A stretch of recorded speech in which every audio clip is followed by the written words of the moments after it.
تو آپ پچھلے لیسن ضرور سنیے گا۔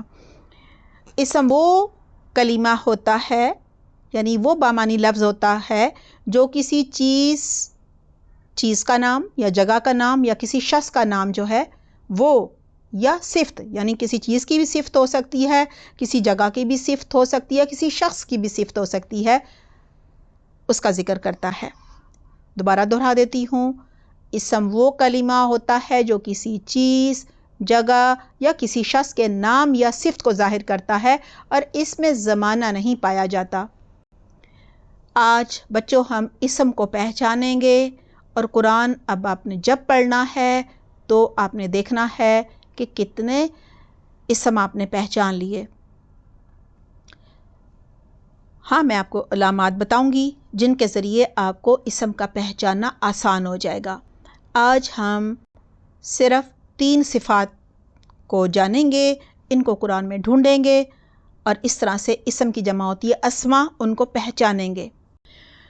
نمبر 1، اگر کلمہ یعنی کوئی بھی لفظ ال سے شروع ہو رہا ہو تو آپ سمجھ جائیے کہ وہ اسم ہے۔ پورے قرآن میں ال جہاں بھی آئے گا وہ اس کے بعد جو بھی کلمہ ہوگا وہ اسم ہوگا۔ تو آپ آج سورۃ الفاتحہ میں سے ال ڈھونڈیے گا کتنے ہیں، یعنی کتنے اسم ہیں۔ مثلا الحمد، الرحمن، الرحیم، پھر الملائکۃ، ٹھیک ہے، فرشتے، سب ال سے شروع ہو رہے ہیں۔ سورۃ الفاتحہ میں آپ کو بہت سارے ملیں گے، میں ابھی صرف اتنا ہی بتائے ہیں آپ کو، ٹھیک ہے نا۔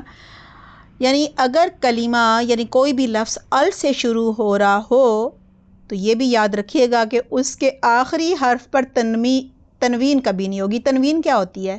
2 زبر 2 زیر یا 2 پیش، یہ سب آپ پڑھ چکے ہیں۔ یعنی اگر شروع میں ال ہوگا تو اس کے آخری حرف پر تنوین نہیں ہوگی، اور اگر آخری حرف پر تنوین ہوگی تو شروع میں ال نہیں ہوگا، یہ نوٹ کر لیجئے۔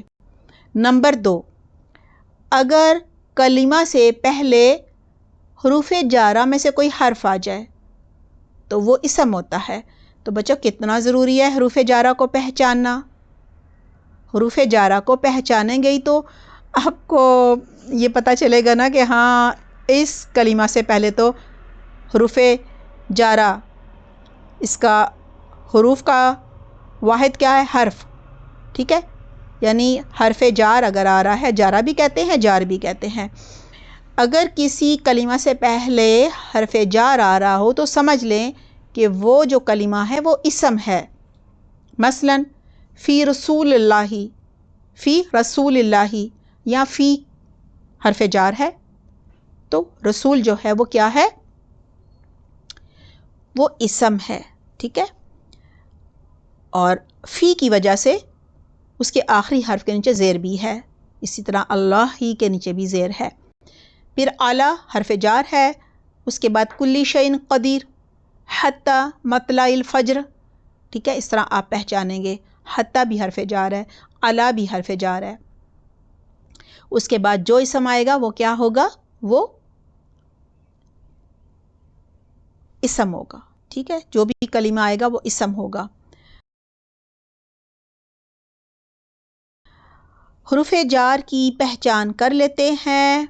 حروف جار کی پہچان یہ ہے، نمبر 1 بی، نمبر 2 تا، نمبر 3 کا، نمبر 4 لی، نمبر 5 فی، نمبر 6 من، نمبر 7 الا، نمبر 8 وا، نمبر 9 اعلیٰ، نمبر 10 حتی، نمبر 11 ان۔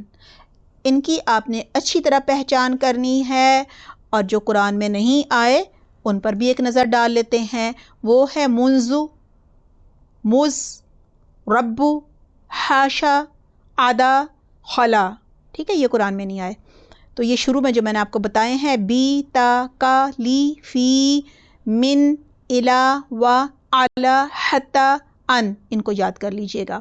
نمبر 2، اگر کلمہ کے آخری حرف پر تنوین ہو تو وہ اسم ہوتا ہے۔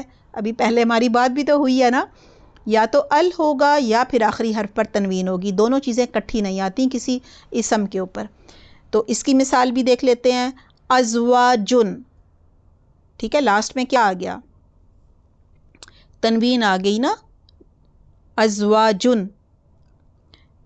نمبر 2 رعدن، رعدن تنوین ہے، اسم ہے، یہ ازواجن بھی اسم ہے، برقن یہ بھی اسم ہے کیونکہ آخری حرف پر تنوین ہے، یہاں 2 پیش کی تنوین ہے تینوں پہ، ٹھیک ہے۔ آپ قرآن میں سے دیکھیے گا، کوئی بھی کلمہ یعنی لفظ اگر ال سے شروع ہو رہا ہے تو وہ اسم ہے، اور اگر اس سے پہلے حرف جار آ رہا ہے، بی، تا، کا، لی، فی، من، الا، و، علی، حتی، ان میں سے کچھ بھی آ رہا ہے، اس کے بعد جو بھی کلمہ ہوگا وہ اسم ہوگا۔ اور نمبر 3 اگر کسی کلمہ کے آخری حرف پر تنوین ہوگی تو وہ اسم ہوگا۔ مجھے امید ہے آپ بہت آسانی سے اب ان 3 جو میں نے آج آپ کو پہچان کی علامات بتائی ہیں، ان سے بہت سارے جو قرآن کے اسماء ہیں، اسم کی جمع اسماء ہوتی ہے، ان کو پہچان لیں گے۔ انشاءاللہ اگلی دفعہ ہم مزید اسم کی پہچان کریں گے۔ سبحانک اللہم و بحمدک، نشہد لا الہ الا انت، نستغفرک و نتوب الیک۔ والسلام علیکم ورحمۃ اللہ وبرکاتہ۔